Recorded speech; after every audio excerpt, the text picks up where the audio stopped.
तो दोस्तों आज मैं क्षितिज भाग 2 के पाठ 3 सवैया का वर्णन करने जा रही हूँ। तो ये वीडियो आप लोगों के लिए बहुत ही काम की है। ये वीडियो स्पेशली 10th क्लास के बच्चों के लिए है। दोस्तों देखिए, सवैया जो पद है उसका मैं अर्थ बताने जा रही हूँ। तो आप सब ये इसका अर्थ सुनिए और अच्छे से समझिए। जहाँ पे ना समझ में आए वहाँ पे बताइए। दोस्तों इसमें 3 पद हैं। पहले सवैये में कृष्ण के सुंदर रूप का वर्णन है और दूसरे सवैये में बालक का है, जिसमें बसंत को बालक का रूप दिया गया है। मतलब जो यहाँ का बसंत है उसको बालक बताया गया है। वो डिटेल में आप पढ़ेंगे।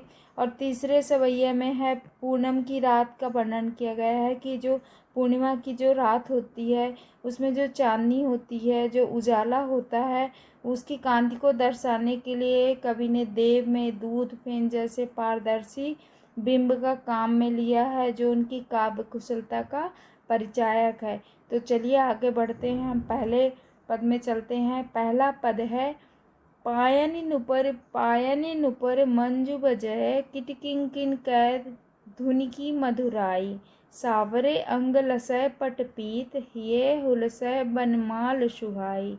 अर्थात यहाँ पे कवि कह रहे हैं, कवि ने यहाँ पे देखिए पायनि नुपुर, कवि ने यहाँ पे श्री कृष्ण जी के सुंदर रूप का वर्णन किया है।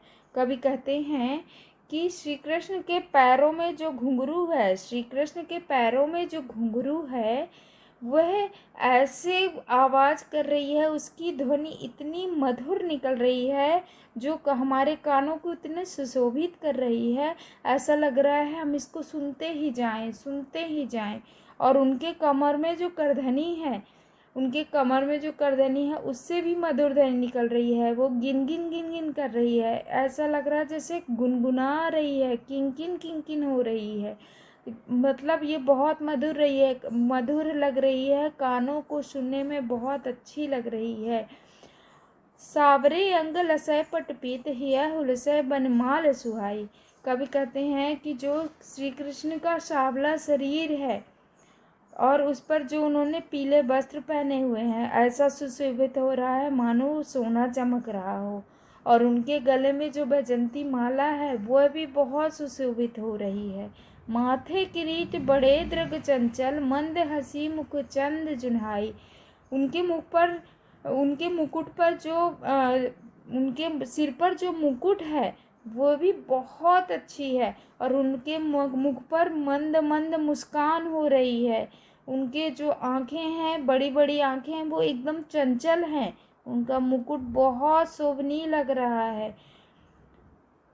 जय जग मंदिर दीपक सुंदर श्रीवज दूल देव सहाय। देखिए कभी क्या बोल दिए कि जो उनके मुख पर मंद मंद मुस्कुराहट है और तो उनके चंद किरणों के समान सुंदर लग रही है।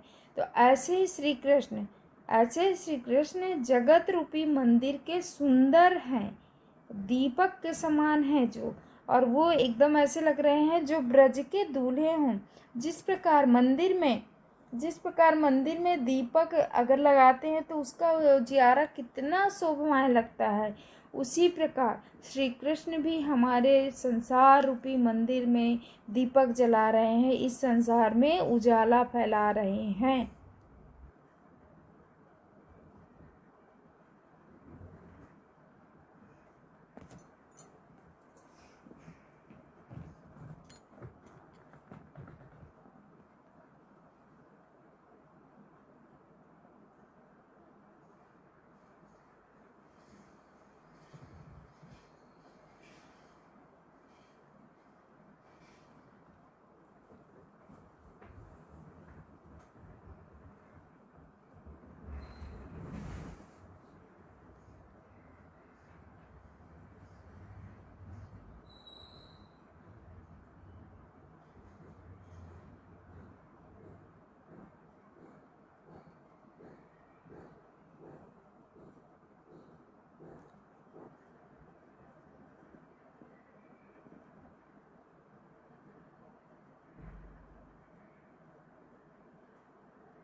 दोस्तों इस प्रकार यहाँ इसमें 3 ही पद थे, तो मैंने आप सबको बता दिया उसका मीनिंग। होप आपको समझ में आ गया हो। अगर कहीं भी समझ में नहीं आए तो आप मुझे बताएं। और इसके जो एक्सरसाइज है, इसके जो प्रश्न उत्तर है वो मैं नेक्स्ट वीडियो में बताऊंगी, क्योंकि वीडियो बहुत लंबी हो जाती है और शायद आप लोग इतना समय नहीं दे पाते हैं देखने के लिए। तो प्लीज़ आप मेरे को कमेंट्स करना, मैं इसका एक्सरसाइज और आंसर क्वेश्चन भी दे दूँगी।